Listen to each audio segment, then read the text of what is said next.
الهيئة العالمية.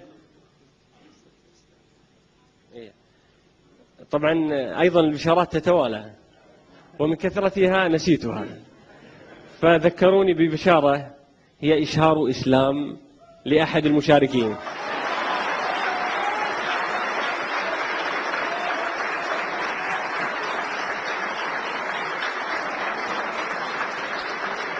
يتفضل الأخ الكريم.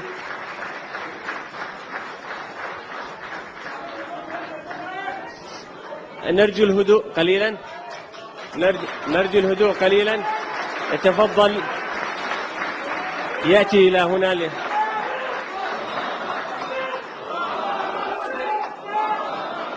يأتي إلى استريح بارك الله فيك. الآن يأتي إلى جزاك الله خير على جهودك وحماستك كذلك.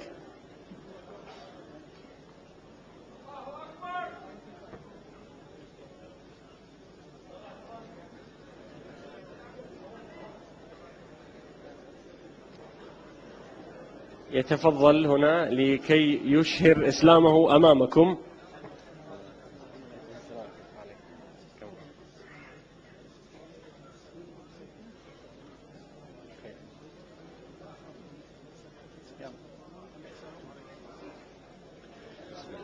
Assalamu alaikum, brothers and sisters. I want to just briefly tell you, I'm sometimes asked, how come you're a Muslim? And I tell them, well, God showed me that I'm a Muslim. For the first 35 years of my life, I was a disbeliever. I knew there is no God, I didn't see any need for God, and I didn't believe in God. السلام عليكم. بدأ بتحية الإسلام وبدأ يسرد قصته في اعتناق الإسلام. لقد مر عليه 35 عاما من حياته لم يكن مسلما ولم يكن مؤمنا بالمرة. But ever since I was small, I was interested in science. And as my knowledge of science grew, 25 years ago, in basically a flash, I came to the conclusion that the universe is so perfectly made and everything so perfectly matches together that there must be God. So in 1 second I went from certainty there is no God to certainty there must be God and only one God.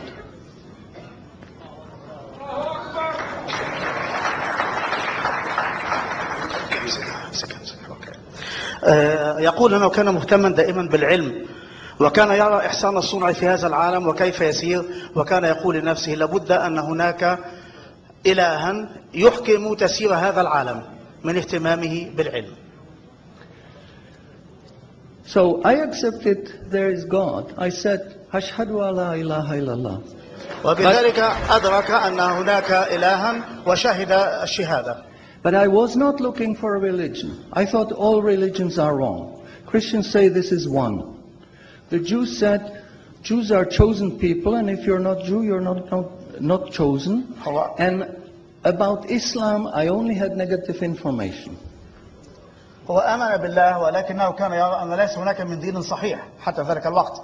فالمسيحية تقول هؤلاء الثلاثة واحد، واليهود يقولون هم شعب الله المختار، ولكنه أدرك أن هناك إلها ولكنه لم يكن يعرف شيئا عن الإسلام حتى ذلك الوقت.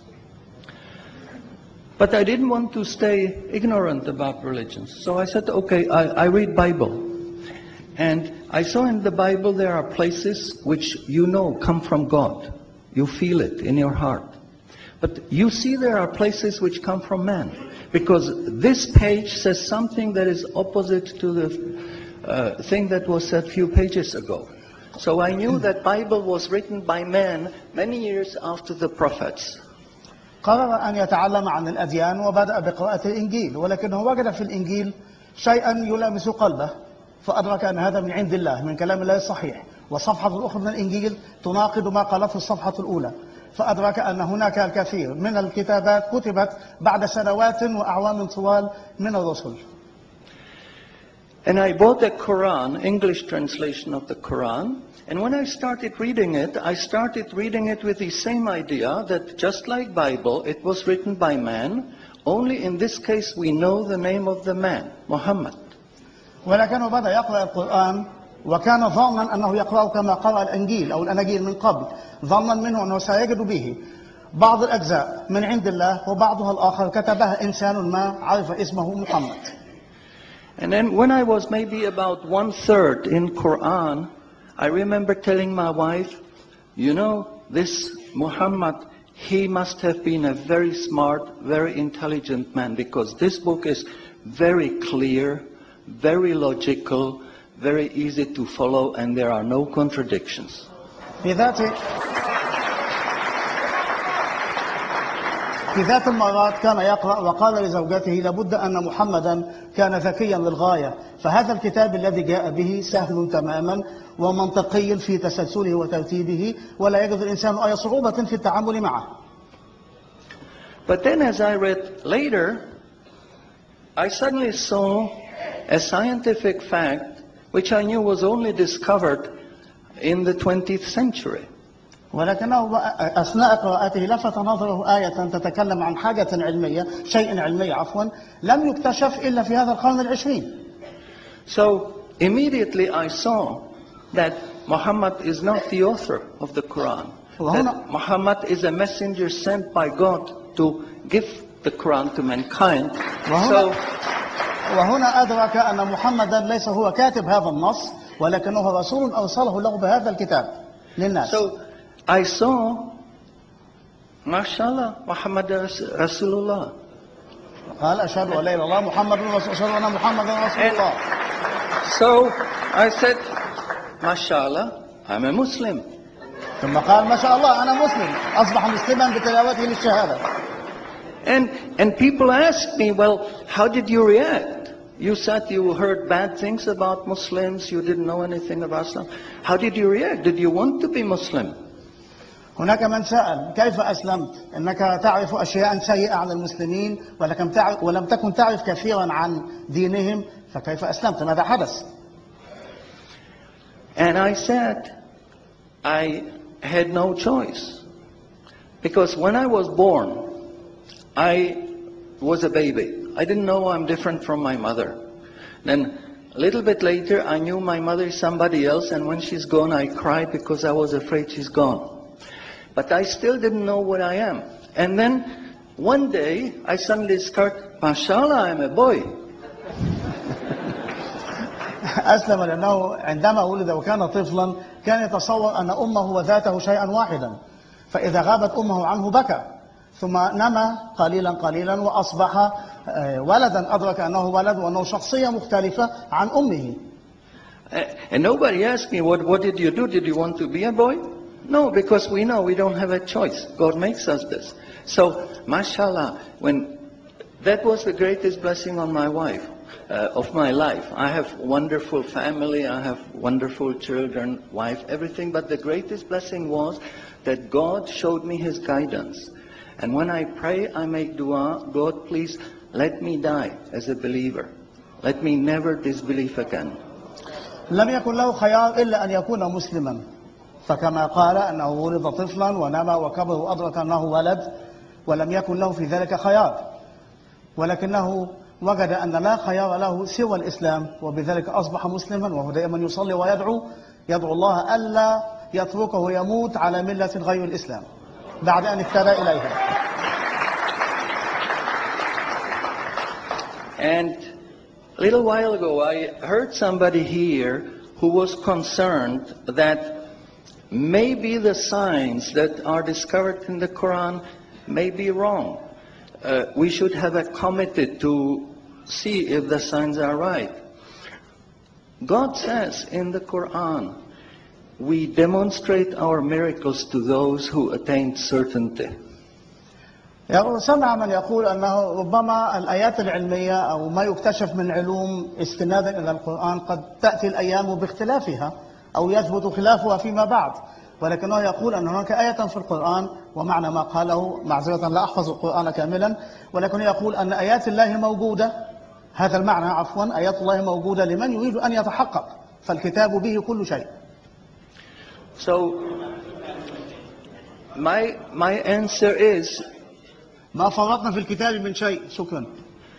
So my answer is, when you have strong iman and you have knowledge of the scientific facts, when you see it in the Quran, you don't have to worry, is it right or is it wrong? It will jump out at you, it will hit you, and you will say, MashaAllah, this is a sign from God, and you want to make sajda because you feel very humble, because you know this is the truth. There is no false science, no wrong science, because this book is from God and He doesn't make any mistakes.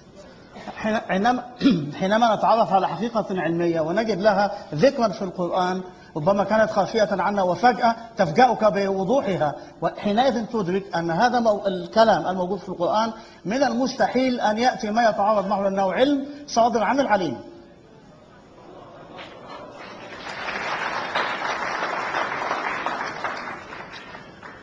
In closing, I would like to thank the organizers for making this conference possible.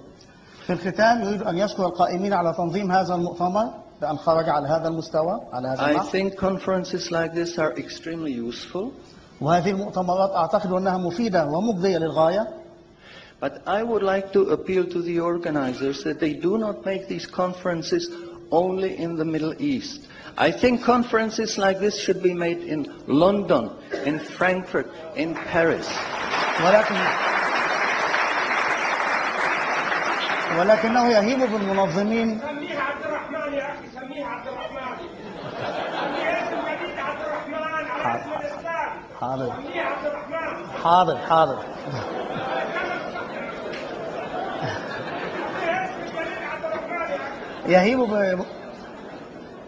يهيب بمنظمي هذه المؤتمرات ألا يعقدوها في بلداننا، في البلدان العربية، ولكنها لابد أن تعقد في بلدان أخرى، في لندن، في فرانكفورت، في باريس وغيرها من البلاد. هذه الأماكن التي نتوجه إلى أهلها بهذه الرسالة. I would like to thank you for your attention. Shukran jazilan and salamun alaikum. شكرا على اهتمامكم والسلام عليكم ورحمة الله. The gentleman wants to give you an Arabic name, Abdul Rahman.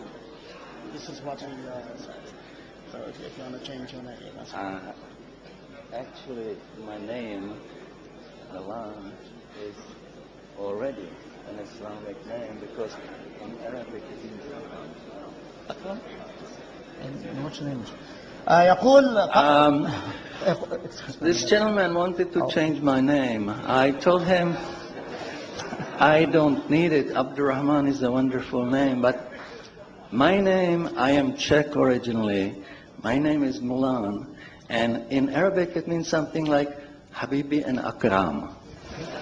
يقول ردا على الأخ الذي أراد له أن يغير اسمه ليكون عبد الرحمن، يقول اسمه ميلان وهو أصلا من تشيكوسلوفاكيا، وفي لغة التشيك كلمة ميلان تعني أكرم أو حبيبي كما قال، فهو اسمه اسم إسلامي أيضا.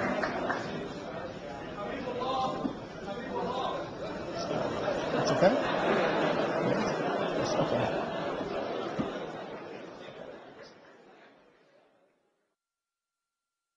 بديع السماوات والأرض وإذا قضى أمرا فإنما يقول له كن فيكون. وقال الذين لا يعلمون لولا يكلمنا الله أو تأتينا آية كذلك قال الذين من قبلهم مثل قولهم تشابهت قلوبهم قد بينا الآيات لقوم يوقنون. إنا أرسلناك بالحق بشيرا ونذيرا ولا تسأل عن أصحاب الجحيم.